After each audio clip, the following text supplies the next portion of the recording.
Hello, I'm Barbara Gon-Mueller. Welcome to peacepodcast.org. For those of you who have been faithfully watching us every week, you know we have a goal of a world at peace.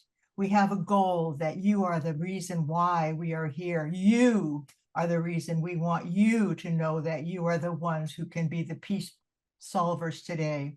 It doesn't happen without mentors. That's why we have peacepodcast.org. And I have had the privilege of interviewing some of the most fabulous peacemakers on our planet today. Some are no longer here. Ben Ferencz, who did the Nazi war crimes, he's on my podcast. He was 104 when he died. So I'm going to give you a hint. Peace keeps you alive. Keep working for it. And today you're going to meet David Swanson. David Swanson, bless your heart for the work you've been doing to end war, and I welcome you. Thank you so much. Same to you. Thank you. You know, we can talk a long time about peace, or we can talk a long time about happiness and mutually assured survival. But what is it going to take to get David Swanson to give you the magic that says he's an author, activist, radio host, books, War is a Lie. He has blogs, davidswanson.org or warisacrime.org. And guess what? He's been nominated for the Nobel Peace Prize many times. And boy, does he deserve it. I went to his website prior to our interview today, our conversation. It's really a conversation. And I went to his website. It's an encyclopedia. If you want to know how to end war, if you want to know why war is the problem, just go to your website. What is your website, David? We're going to start with that today. Well, I assume you're talking about worldbeyondwar.org. I do have a personal website at davidswanson.org, which you might be talking about, but I would send people to worldbeyondwar.org. You are correct. That's where I was, worldbeyondwar.org. Aren't you the founder of worldbeyondwar.org? Co-founder with a wonderful guy named David, as well as me, David Hartso, and I'm David Swanson, and the two of us are the co-founders. You know, I saw a picture of you, a video way back when, and you had brown hair. What year did you start World Beyond War? Well, 10 years ago, and we're having an online party to celebrate 10 years. We're going to take, 45 minutes out of trying to end wars, which have not been ended, although some have been ended, and we can talk about that. Coming up in a couple of weeks online, and people who go to worldbeyondwar.org will see the invitation to join in that party and talk about what's happened for the past 10 years. You have so much on your website. Would they go to events? And then it would be there? It'll be right on the front of the homepage, or they can go to events, or they can look at recent email newsletters we've sent out. Yes, and you know his newsletters are so complete. All right, I'm going to start. I mean, I can talk about the good news about David, who has been such a faithful blogger and a faithful website designer. And you said something on World Beyond War. The problem with war is war. What a statement. The problem with war is war. My late husband, Robert Mueller, said when he was on his deathbed, I dream always of a warless world with no weapons. And then he died. And I said, okay, honey pie, I will carry on. And that's how I started peacepodcast.org. And we all have these mentors. So David, who influenced you to believe that war could be ended? Well, I never believed it couldn't. It seems an absolutely absurd, incoherent, ridiculous notion that it couldn't. But I certainly have dozens and hundreds of mentors and examples and heroes and people I've learned a great deal from, including people I've learned a great deal from and disagree with strongly on other things. David Hartso, I already mentioned, and your late husband as well, and dozens of people in this country and around the world who have sacrificed for peace, and in many cases accomplished a great deal. We just had our annual conference for the year, a 3-day event from 4 locations on 4 continents at World Beyond War. And we heard from people in the Czech Republic who prevented a military base, found out the United States wanted to put a military base in Czechia and said, no, we won't stand for it, and organized and protested and lobbied and prevented it. And people from Montenegro who, with our help, recently did the same. And people from all over the world who've halted wars, prevented escalations of wars, prevented military bases being put in, shut down weapons companies, prevented weapons contracts, blocked trains that were trying to get weapons to wars. These people inspire me and inspire each other, and that's, how we keep going. Wow, those are really important topics to talk about. And so we just can't abolish war, can we? Well, of course we can. It's created by people at enormous effort and expense, and to cease doing it is perfectly possible. It's not something that's in our genes. Most humans, even in the most war-making age, in the most war-making country on earth, have nothing whatsoever to do with war, and not a single one of them is hospitalized for war deprivation the way most participants in war are suffering enormously, which raises a question of, all this silly pretense that war is somehow natural. Yes, you can abolish anything. The statement you quoted earlier, the problem with war is war, something I said because lately you hear from all these well-meaning people, that's not a war, it's a genocide. That's not a war, it's an occupation. That's not a war, it's a slaughter. That's not a war, it's an invasion. That's not a war, it's ethnic cleansing. And you have to stop and say, well, what are they distinguishing genocide or ethnic cleansing or occupation from? A good war? A war that isn't terrorism, that isn't genocide, that isn't slaughter, that people imagine wars in these distant battlefields of 150 years ago, where children and elderly people are not the primary victims, and it's soldiers killing each other in roughly equal numbers. It's not a one-sided slaughter like just about every actual real war. And so I want people to stop saying this isn't a war, it's a bad thing.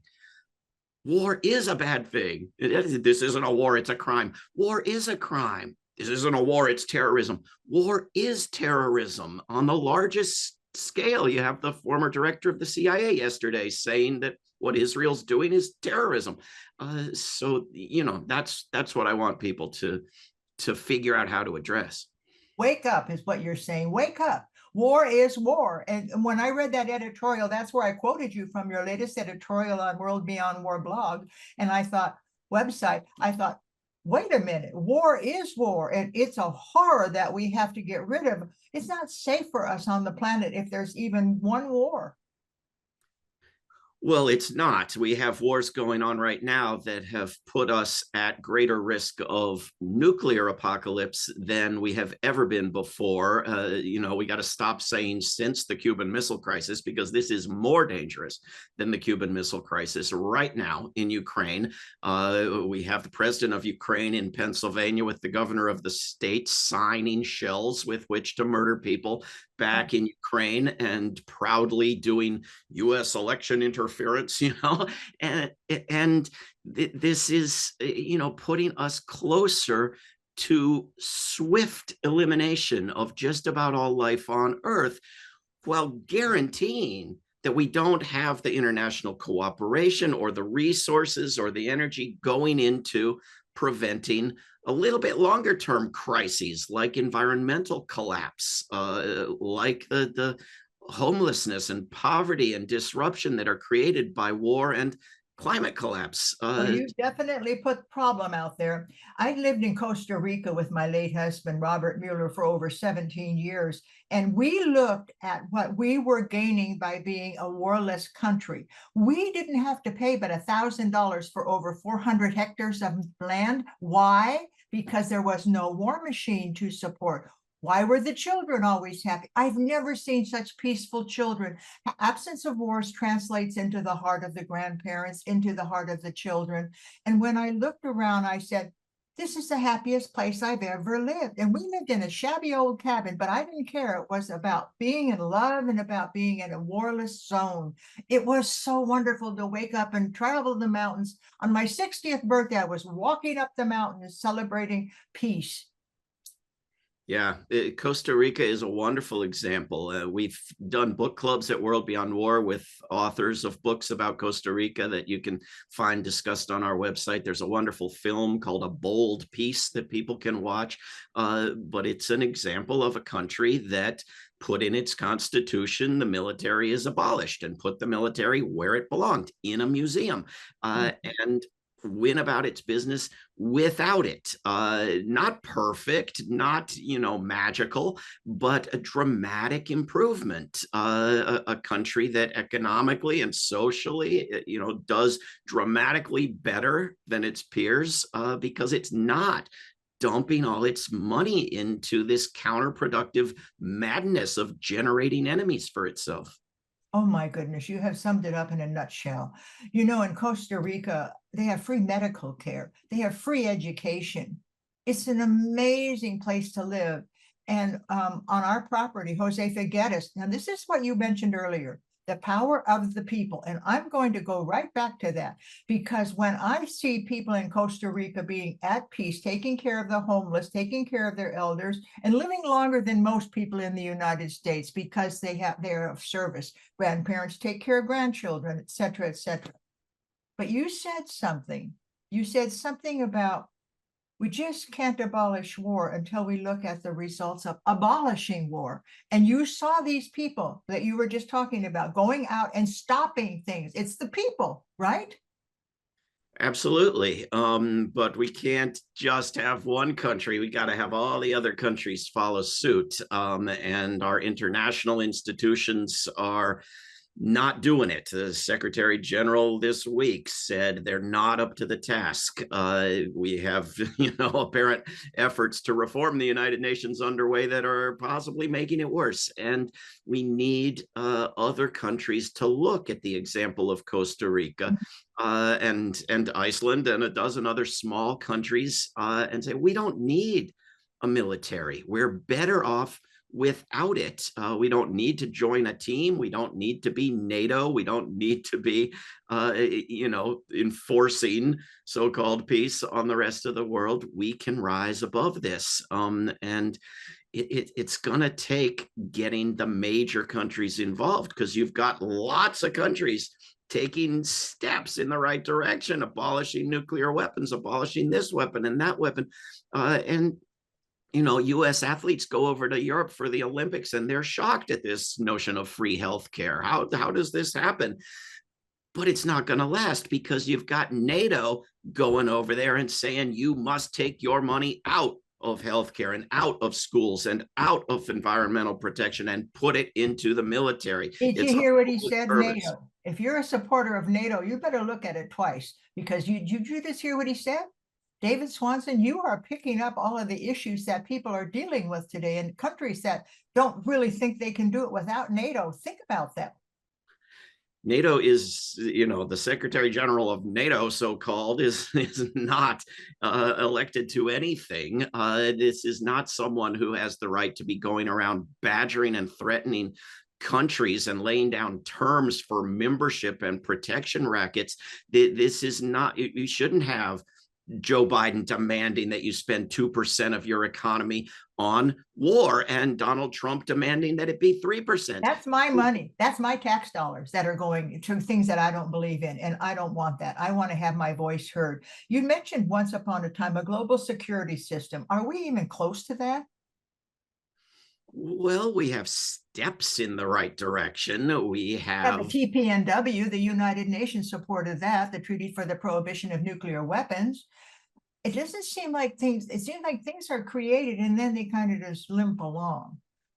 What can we do now? We're going to get the big issue here. What can we do now besides to become an actual um, advocate for peace? Let's just start there.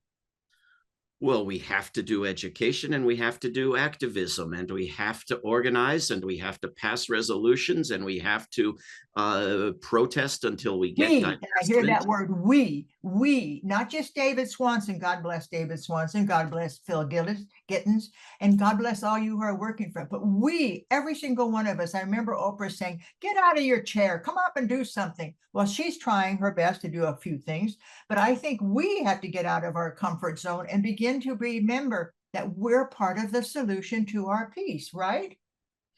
Absolutely. When people in the United States have prevented a war on Iran, when they have prevented a massive escalation of the war on Syria, where they have prevented support for various wars, when they have raised the pressure as it has been raised now without yet success to stop the weapons going to Israel, when they've got Senator Sanders now introducing a resolution and everybody should be contacting their senators and saying vote yes and vote now on no more weapons to Israel, and should be doing visits to their senators' offices and media efforts locally in their states and rallies and marches and protests. This is what you do. This is what changes the world dramatically more than elections. Even if you had somebody good to vote for, take those 5 seconds and vote, but leave me alone about it, because there's more important things to be done that have a bigger impact on changing the world.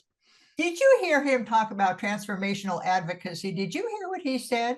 Remember if you haven't heard Sam Daly Harris, get yourself up to the podcast with Sam Daly Harris. He has a formula for transformational advocacy, but you don't go meet with your senators or your congress people without practicing. You must know why you're going there, and you must have an action that they can do, so that you don't just come in there and look like a bumbling voter. You are more than a bumbling voter. You are a person who can take what you know and solutions. Give them the solution. Tell them what you want them to do. That you don't support the war. Barbara Lee, she's going to get the Robert Mueller Peace Prize this year. Every year we give, every once in a while, about every 3 years, we give the Robert Mueller Peace Prize. Ted Turner got it. Ambassador Chaudhry got it. A couple in Canada got it for a couple. And David, I'm going to nominate you for the Global Peace Prize that Robert Mueller gives out annually, or as I said, every couple of years, because you have a formula. So just and sustainable peace and global security are all tied together by the people, right? Absolutely. We aren't going to get anywhere without popular action.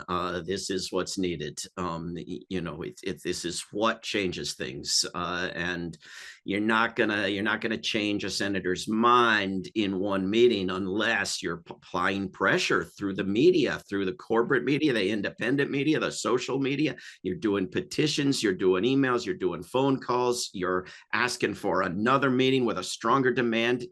This is what it takes. It sure does. And I just read some research, which I knew because I had the privilege of being with Edward Bernays, the founder of PR. And he said, you can have 7 knocks to get from no to yes, or your best friend tells you. What are you talking about today to your best friends? Are you telling them you are against war, and this is how they can be participating in this annual meeting against war, which we're going to have this Friday? And that's part of our commercial today. Your sponsor, when you get to listen to this podcast, be sure you go to the sponsor. It will tell you how to register for our meeting this coming Friday, the 27th. It's called World. You look behind me. What does that say? Ending War 101, Making Peace Possible. If you haven't taken the course, get out your phone right now and take a picture of my QR code and go to, it would take you right to World Beyond War. You can take our course, and you have a lot of effect, David. Helen Peacock has been to everything you've ever done. Helen Peacock is our co-founder of Ending War 101.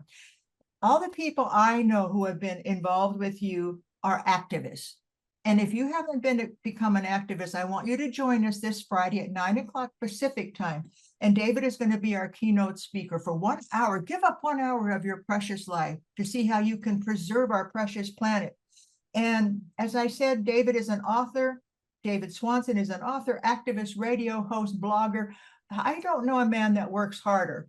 And it's just such a privilege to introduce you to my audience of peacemakers. David, what would you like us to know about you before I love what you have behind you. Peace now. I love that.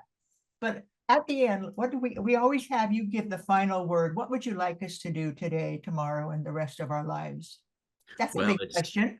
it's absolutely wonderful to be here and to be looking forward to this event on Friday. And to correct me if I'm wrong, I'm not going to just run my mouth for a full hour. I'm going to talk a little bit and then take questions and discussion and try to answer, because people have very difficult questions and I do my best to try to answer them. So that's one thing, is think about what you want to ask me. I mean, what I tell people, if they're against the genocide that's happening in Gaza, is that's great. You should be against that. Are you not? You're also against what Hamas did on October 7th, right? That Mhm. requires some incredible wisdom to recognize that you can be against both sides of a war, because your entire culture is telling you that's impossible. You're probably against one side of the war in Ukraine. Think about what it would take for you to be also against the other side. We don't go back to dueling 150 years ago and say, we need humanitarian dueling and defensive dueling and proper dueling, and you could only be against one side. No, these were two idiots doing an idiotic thing in a field. Well, war isn't any more intelligent than dueling. And so I encourage people to think about why they should ever be for either side of any war, and show up on Friday and convince me.